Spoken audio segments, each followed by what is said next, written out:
Boxing update mga tol, may kumakalat na post tungkol sa kalaban daw ni Cuadro Alas Casimero ngayong Marso. Ayon sa post ng El Caballero del Boxeo, magkakaroon daw sila ng boxing event ngayong darating na Marso at kasama daw sa fight card nila si Jandrel Casimero. Makakalaban daw niya ang isang Puerto Rican boxer na si Abimael Ortiz. May kartada ito na 11 wins, 5 KOs, may isang talo. Rank 48 po ito mga tol. Isang Puerto Rican boxer may edad na 28. Totoo ba ang balitang ito mga tol? Free agent ngayon si Casimero, walang umahawak na promoter at hindi nakapirma sa kahit anong promotion. Ang mangyari dito mga tol, dahil free agent na si Casimero, pwede nilang operan ito. Ngayon kung tatanggapin ni Casimero ang offer, pwede siya mapasama sa fight card at labanan itong si Ortiz.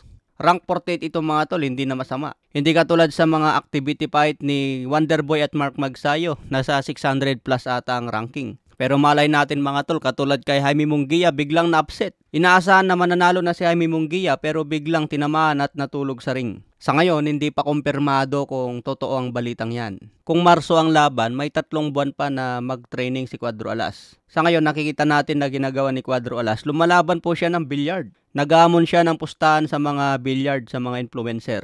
Tataya daw si Cuadro Alas ng 2 million pesos o kahit magkano ang pusta sa billiard. Kasama ngayon si Cuadro Alas sa mga pa-event ni Rendon Labador. Kung sakali mga tol na mapapalaban si Cuadro Alas sa Marso, siguro pwede itong magsimula sa training January. Pero antayin natin yung reaksyon ni Jason Casimero tungkol sa balitang yan. Sa ibang banda, batik ang trainer na si Robert Garcia. Sinabing nakausap daw niya si Terence Bud Crawford. Nabanggit raw ni Terence Crawford na may posibilidad na matuloy ang laban kay Canelo Alvarez. Pwedeng ma-finalize ang laban ni Crawford at Canelo sa 2025. Aakyat si Crawford sa 168 super middleweight para agawin ang titulo ni Canelo. Tiwala ngayon si Crawford na kaya niya talunin si Canelo. Kung magawa ni Crawford ito mga tol, maging 3 division undisputed na ito at talaga namang matinding legacy ang magagawa. Galing welterweight, umakyat ng super welterweight at tinalo ang isang champion na si Madrimov.